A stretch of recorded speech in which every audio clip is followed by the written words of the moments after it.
Hey guys, so you might have seen this tweet or just seen that the price of Phantom and Yearn, amongst others, have plummeted a lot recently. If you haven't seen the tweet, this is why. Anton Nell tweeted that him and Andre are quitting the DeFi space and leaving all of these projects.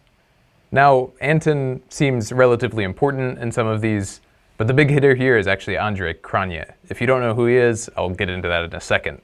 But essentially, he's one of the biggest contributors to the DeFi space, if not the most well-known in DeFi as far as developers go. So in this video, I'll just give a really brief explanation about what happened, who Andre Cronje is, if you don't know, and take a look at how these projects are doing now, if they'll continue, they will, and what might happen in the future. So let's get started. Wait, before we start, don't forget to like, comment, subscribe, and share this video with your friends. So the thing that happened was this tweet, which people felt came out of the blue. This tweet is from Anton Nell, who's Andre's partner in several projects, as Andre actually deleted his Twitter a little while ago. However, in this tweet, Anton includes Andre and tells everybody that he and Andre have decided to close their chapter in their lives of contributing to the DeFi/crypto space, and that they're now terminating all of these projects. I want to say here, I think terminating was a bit too strong of a word to use. He actually just meant that they are leaving these projects. As he says here, most notably Yearn, Keeper Network, Multi-Chain, Chainlist, Solidly, and Bribe.crv. And he confirms underneath, supposedly, that unlike previous rage quits, this time it's a real decision that they've been thinking about for a long time, and that they actually want to leave.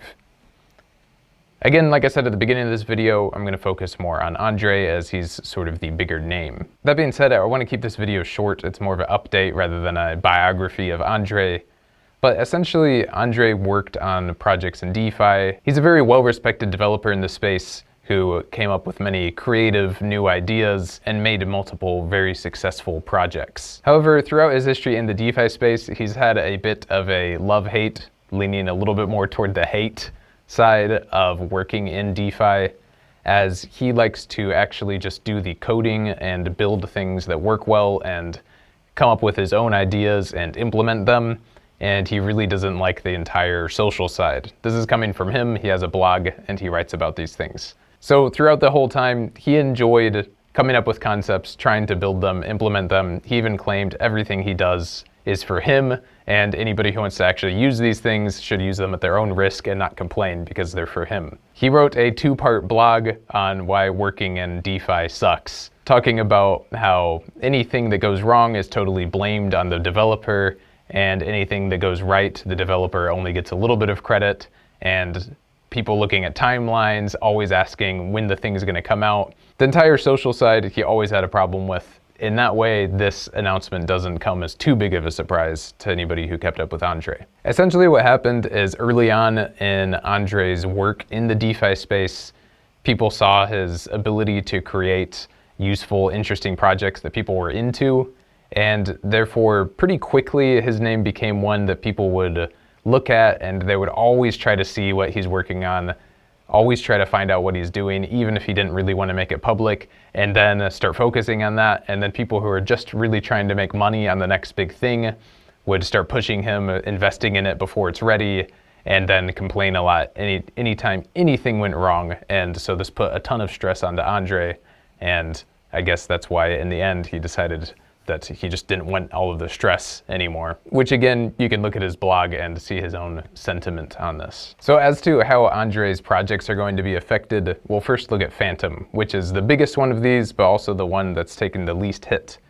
And the reason for that is because people are able to understand that this is the one that Andre is least closely associated with, as he actually hasn't been a core developer with Phantom, but rather more of a consultant about the crypto space. So he was somebody that they referred to as the big picture guy that the CEO would talk to about ideas and the future. But actually he hasn't been a core developer of Phantom, and the entire Phantom team is still there. And so as far as Phantom goes, of course, they're sad to lose somebody who's very useful and well respected in the space, but the whole team is still there. Basically, Phantom is going to continue functioning as it was.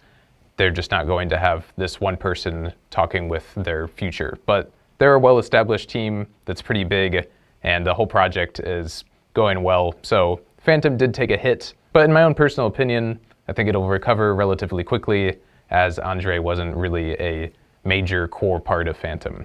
Now let's look at the other projects. Wirearn, on the other hand, is more closely related to Andre, as he's the one who came up with the protocol in the first place. However, even with Wirearn, Andre actually hasn't been working on it for over a year, and like Phantom, Wirearn has a functioning team that's all still there, all working on it, with a lot of core developers and a lot of use. Somebody from Yearn Finance commented that the project has 50 full-time people working on it and 140 part-time contributors. So that whole ecosystem has already been shifted into the hands of a large team.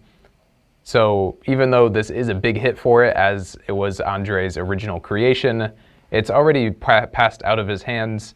And so if they continue doing what they've been doing, and there's not anything else piling on top of this to drive the price down, there's also no reason that Wirearn shouldn't keep on functioning. Even though there's more projects on here, the last one we'll talk about is Solidly, which has a bit of a bleaker outlook than the first two I just mentioned. Solidly was the project that Andre was currently working on. If you go to the Solidly's website, it even says that the service is no longer available. However, you can also see here that the source code is open source, and anyone that would like to continue hosting the service is welcome to. So it's very possible some other developer will pick up this project, as it already had a lot of hype going into it and a lot of people excited. Obviously, they're not going to be able to pick it up where Andre left it, as it's taken a big hit and there's going to be a lot of trust issues, especially with somebody new taking over. And it could have a future, but this is definitely a really big hit for Solidly. However, for all of these projects, even Solidly, we can look at some of Andre's own quotes to see that there's still hope for all of them, as he believed more in the smart contracts and the code than in the people anyway. Andre himself said, "Immutability and the lack of human interaction is a feature, not a bug." This is the idea that Andre seems to prefer coding by. Let's dig into a longer quote of his that sort of expounds on this idea. "My code has no proxies, no human components, no admin functions, no DAO control, no multisig or time locks. It's pure, simple execution. Code has no trust assumptions, only humans do." So if you look at this from Andre's perspective and imagine that he was staying true to his ethos when coding, then that source code for Solidly should be able to be used by anybody else, and anything that he already made in the past should be able to continue working. And this actually seems to be what interested him in DeFi in the first place. He liked the idea of coding out the human element and thought that the future would be everything more robotic, even somewhat jokingly mentioned working for the robot overlords. Now, I already briefly mentioned that it wasn't a huge surprise that he quit for people who had been following him, as he's expressed plenty of complaints about working in the space, really not liking the behavior of people who are just trying to make money and don't actually care about the source code or the projects themselves, other than are they going to be able to make money from it. Here's another quote from him that expounds on that further. It's pretty poignant. "In crypto, you vote with your money. If you keep voting for low energy scams, get rich quick schemes, or low effort forks, you only get more of those." So he makes a good point, and his leaving sort of brings that home to everybody. Of course, the money potential is what attracts people to the space in the first place, but those projects that have developers that really focus on bringing something new and innovative are the ones that we should focus on if we want the space to develop and for cooler and cooler things to be built, and less quick cash grabs and scams. But this is the area that we're going through right now when it comes to crypto, and I think we're going to continue going through it for a while. But that being said, if you look at a lot of the projects that have seen long-term success, they're the ones that have actually continued focusing on innovation. So I think this ethos, even though it's frustrating in the short term, as these other low-quality projects will come and get a lot of attention, and you'll get all the complaints from people who aren't making their money quick enough. I do think that for longevity, the projects that are actually innovating do actually continue lasting longer. And so whatever Andre did innovate in the DeFi space, those innovations are still there, his source code is still there, it still works, and people can continue building on it. So even though it's sad for people in crypto and DeFi to see a great developer like Andre leave, we've got to wish him all the best, because he was experiencing way more stress than he wanted to, and felt that it was a very thankless job that he was doing as somebody who seems to just enjoy coding and building things, and he didn't want all of that mess. A quote from Andre himself: "When it stops being fun, I stop doing it." This obviously wasn't 100% true, as he was not having fun for a while, but he did finally decide to stop doing it as he wasn't having fun. And you know what? More power to him. He's done great work, and it was no longer fun for him, and now he gets to move on to other things.